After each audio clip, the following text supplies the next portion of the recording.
முக்கன் பிடித்த பரமன். ஜெயமாதா சூர எருமை கடாதான் வரவாங்க.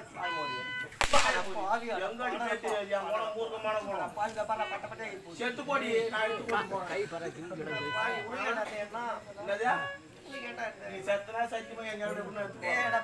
கைவிடா அந்த என்ன சத்தியமா உக்காந்துங்கிற செவடியா எதுக்கு சிரிச்ச? அடா எருமாடியா அடா கல்யாணி புரிஞ்சுனியா? உன்னை பார்த்து நான் சிரிக்கிறேன். நான் தான் சொல்றேன் என் சுவாமி பார்த்து தாண்டா நான் சிரிச்சேன்னு சொல்றேன். யார் எருமாடா? யார் செவடியா? ஏண்டி கங்கா கங்கா அடி மானே வரங்க தம்பி கோயில எங்க போறா? சாதகமா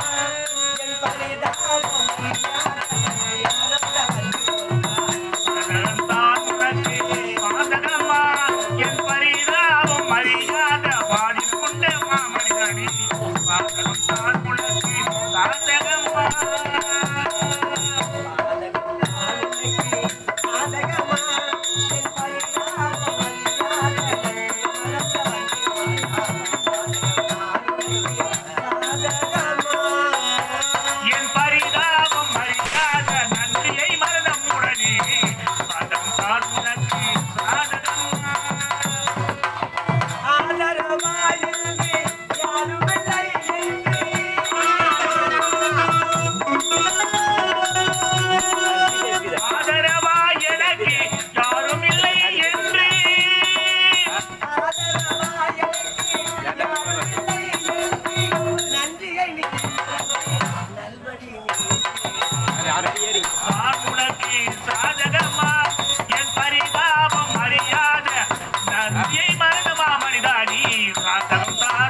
மாமா சொல்ல மாமா இந்த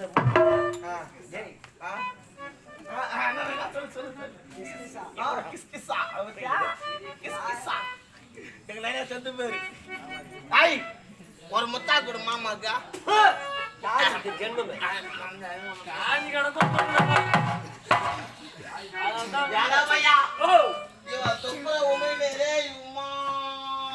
சுவையா இருந்தா ஏன்னா உன் வீட்டுல கொண்டாடி இல்ல எனக்கு இல்ல கல்யாணம் ஒண்ணு வச்சு இப்போ பையன் நீ யாரு நீ யாரு எங்க நீ யாரு எப்படியாப்பட்ட செவடியா தெரியுமா நீ இன்னைக்கு ஒரு சில பெண்கள் சைடுல வச்சுக்கிறாங்க நீ இப்படி எல்லாம் என்ன சித்திரவதை செய்து நீ எந்த ஊருக்கு போனாலும் போய் தான் மழை வருவான் நான் பேய்வேன் நான் பேய்வேன் நீ பேய்வியா நான் பேய்வேன் இப்ப பேய் பாப்போம் நான் மழை பெஞ்சனாக்கா பாமர மக்கள் எல்லாம் எழுந்து போயிடுவாங்கடா துணி நினைச்சிடுமே எனக்கு தெரியாது நான் பெய்யறேன் எப்படியாவது பெய்வேன் திட்டா பேர இந்த அம்மா ஒரு 5 கிலோமீட்டர் பேராங்க சேம் ஆகுது பக்கத்துல 5 கிலோமீட்டர் காயுது எவ்வளவு வஞ்சகம் எனக்கு தெரியாது இந்த வச்சனம் ரொம்ப சீட்டு காட்டுற நிலமெல்லாம் நிறைய இருக்குது எங்க ஊர்லயும் மாய் பெய்ய கூடாது ஏண்டியா நான் என்ன சொல்றேன் அந்த ஐயா நான் சொல்றது கேளு வா இப்படி கையை வைக்காதா நான் வைக்காம நான் யாரு நீ யாரு செவடியா சத்தியமா நீ செவடியாடியா நான் ஒண்ணு கேக்குறேன் நீ அவளை தேவடியா சொன்னா நீ யாரு நான் நல்ல பையன்டா அதெல்லாம் கிடையாது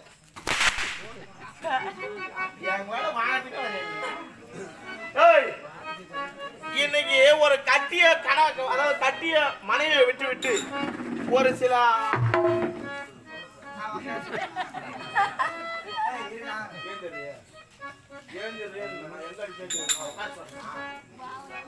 முடி பாரு கண்டா முட்டி போடுறோம் முடி போடு போட முடியாதா போடா போட முடியாதா கால் மேல ஓய்யோ போட முடியாதா யாண்டியா போட மாட்டேடா பாய்டா வந்தா இன்னைக்கு ஒரு சில அதாவது ஆண் மக்கள் கட்டிய கவனம் விட்டு அதாவது கட்டிய மனைவி விட்டு விட்டு சைடுல ஒரு ஸ்டெப்னி வைக்கிறாங்கல்ல அது காரணம் யார் தெரியுமா யாரு இவதான் அது மட்டும் கிடையாது ஒரு கட்டிய கணவன் தலைமையில ஏறி உக்காராங்க பொம்பேட்டிங்க அது காரணம் யார் தெரியுமா யாரு இவதான் எப்படியா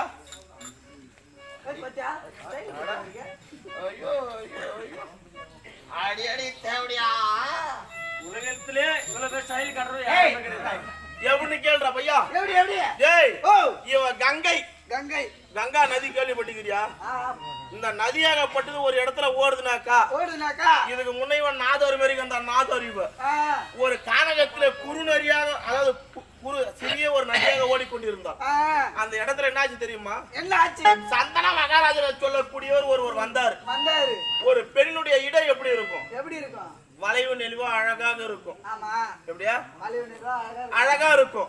இந்த நதியை பார்த்த உடனே ஒரு பெண்ணாக இருந்தால் எப்படி இருக்கும் அப்படின்னு நினைச்ச உடனே இவன் என்ன பண்றா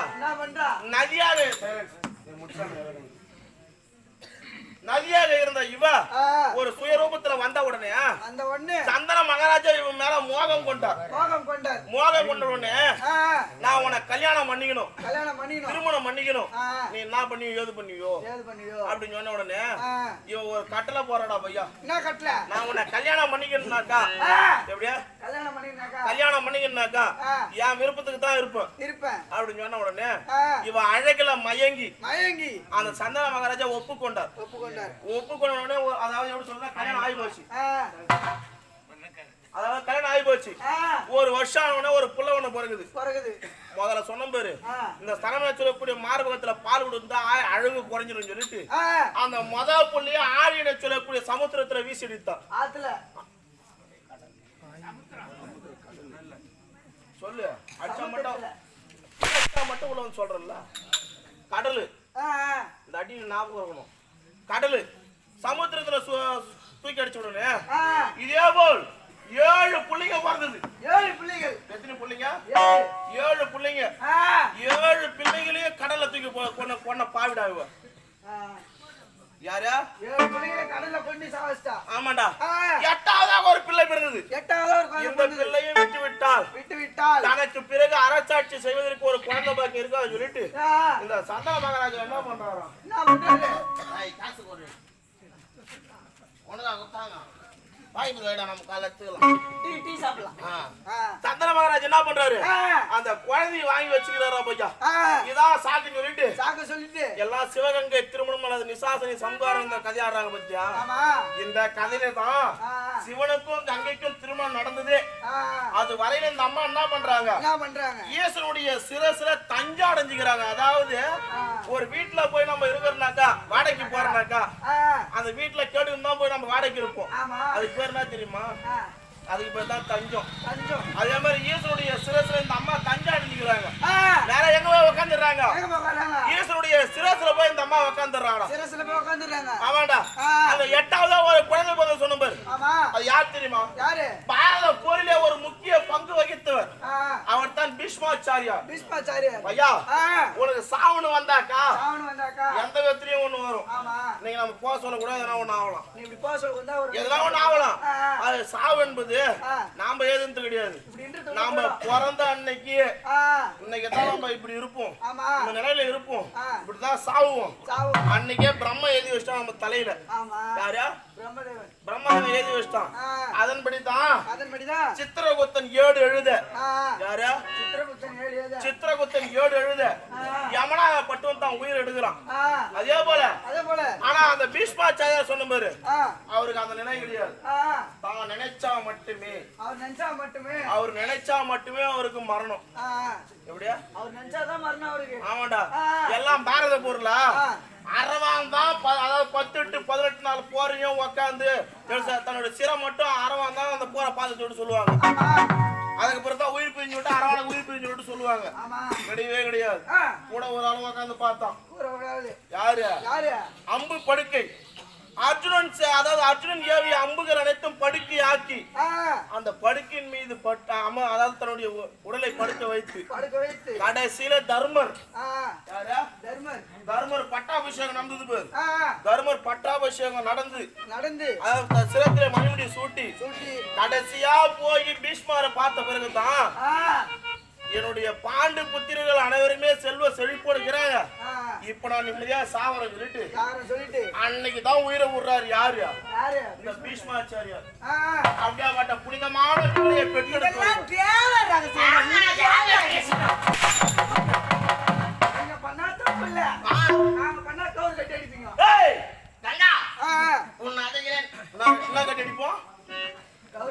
ஓ நீ வாங்க விட்டு தான் முடியும் நிம்மதியா கூட வராது நீ ஏய் கண்டா உன்னுடைய அழகில நானும் மயங்கி விட்டேன் அது